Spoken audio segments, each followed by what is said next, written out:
Binky Brothers Detectives by James Lawrence, pictures by Leonard Kessler.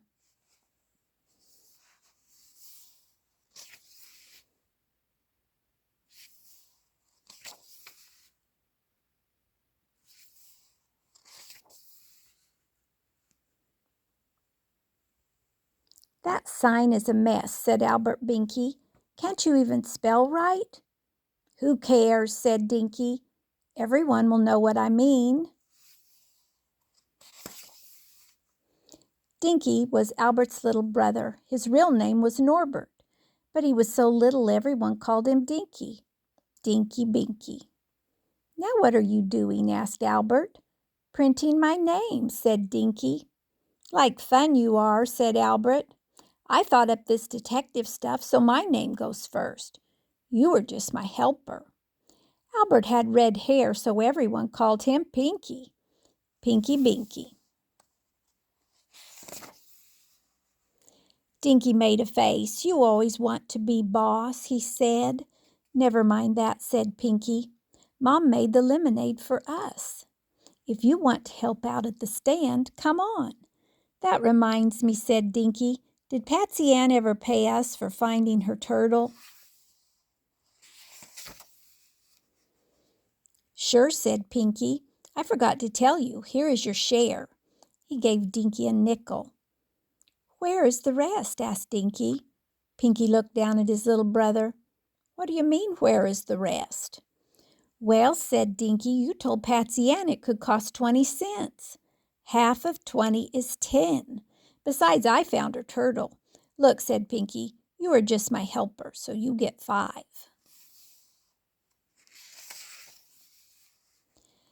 They did not sell much lemonade. Finally, Chub Doolin came along. Hot dog, said Pinky. Here comes lots of business.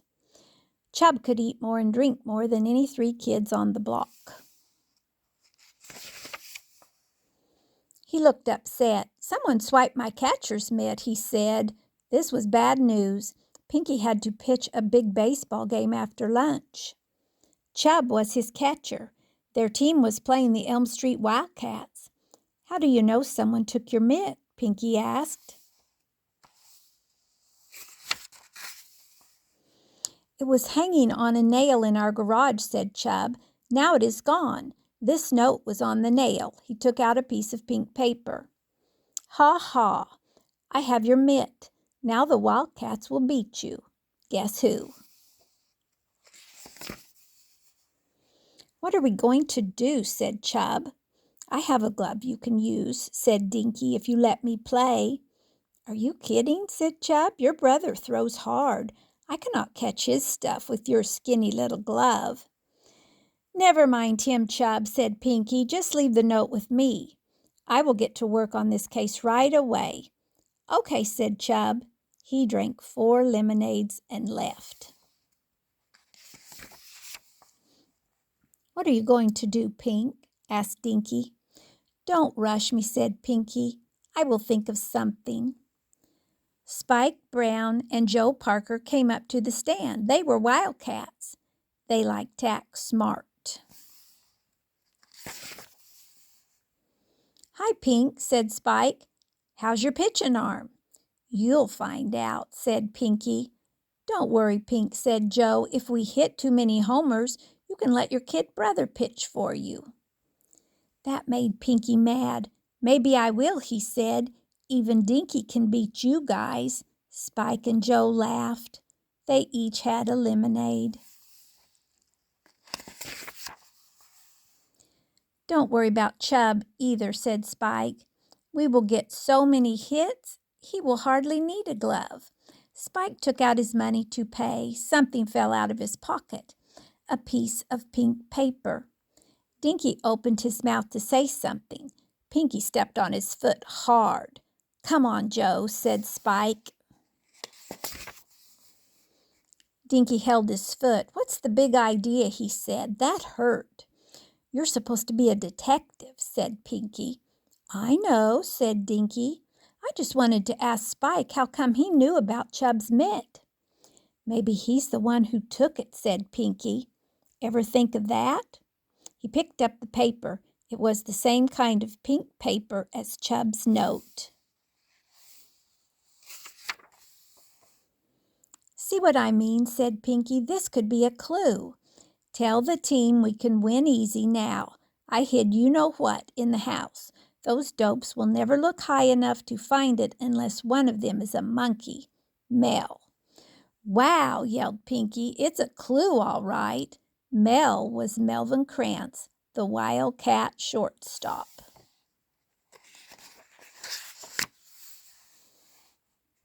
"What does it mean?" asked Dinky. "Don't you get it?" said Pinky. "Mel must be the one who took Chub's mitt. If Chub has no mitt, I cannot pitch so hard. Then they can win the game." Dinky's mouth dropped open. He was trying hard to figure things out. "What does he mean about looking high enough?" Dinky asked. "Did he hide the mitt in his attic?" "No," said Pinky. "The house he hid it in does not have an attic. It is not that kind of house." "What kind is it?" said Dinky. Pinky smiled. "The kind a monkey could climb up to. In a tree." "But," said Dinky, "why did Spike—" Pinky did not let him finish. He just patted Dinky. "Forget it," he said. "You watch the stand. I have things to do." "Okay," said Dinky. "If we find Chub's mitt, can I play?" "What do you mean, if we find it?" said Pinky, and then he hurried off to the Wildcat tree house.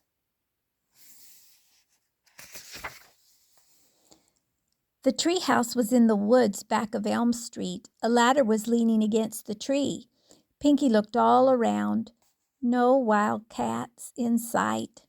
Pinky climbed the ladder. He was chuckling to himself. How surprised the wildcats would be. The note said Chub and his pals would never look high enough unless one of them was a monkey. "Ha ha," thought Pinky, "I will fool those wise guys." Then he heard someone laugh. Pinky looked down. There was Spike and Joe. They pulled down the ladder. "Have fun up there, you monkey," Spike yelled. They ran off laughing. Pinky just sat there feeling dumb.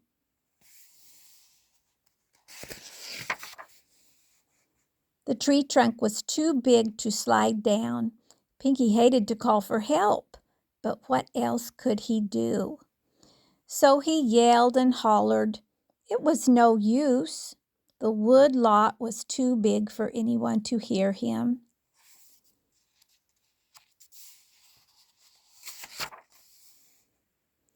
What a mess, Pinky thought.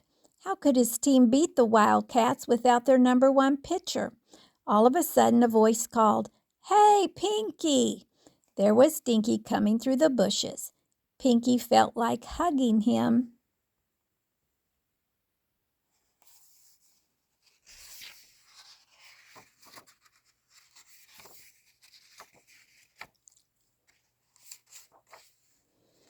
"Dinky, set that ladder up for me." "Sure, Pink," said his little brother, "but first we got some things to talk over." "What do you mean we have things to talk over?" Pinky asked. "Like about finding Chub's mitt," said Dinky. Pinky had forgotten all about the mitt. "Wait a second," he said. "I will see if it is here."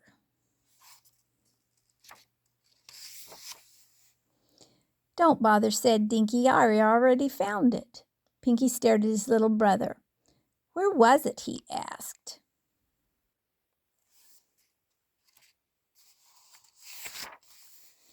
"On a nail in Chub's garage," said Dinky. "But Chub told us it was gone," said Pinky. "It was," said Dinky, "but I was pretty sure the Wildcats would put it back. I mean, after you fell for their trick."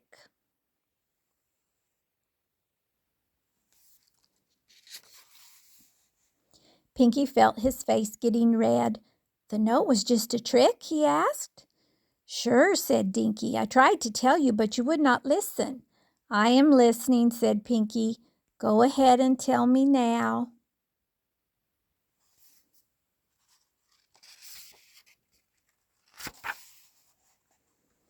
Spike likes to play tricks, said Dinky. He dropped the note on purpose.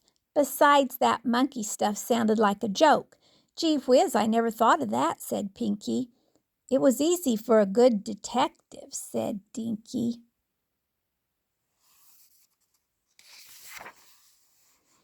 Pinky hated to say it, but he did.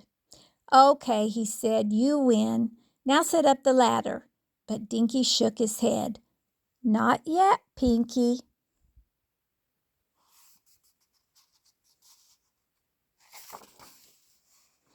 We still got things to talk over. Pinky gritted his teeth. What do you want? He asked. Can I play a couple of innings? Said Dinky. Now look, said Pinky, you are not good enough to play the Wildcats.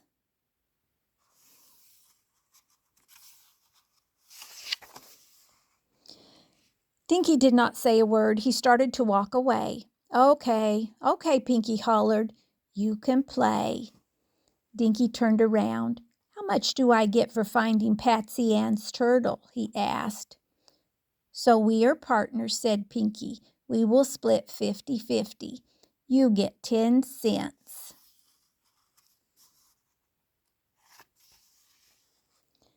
Nothing doing, said Dinky. I want the whole 20 cents. Pinky did not like it, but he had to give in. Dinky made him throw down the money. Then he set up the ladder. Pinky was boiling mad. Some partner, he thought. Still, it was better than staying up in that tree all day.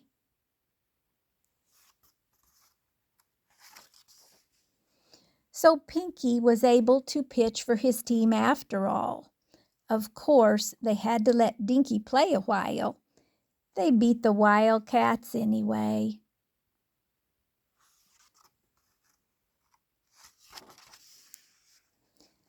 Later, Pinky got another surprise.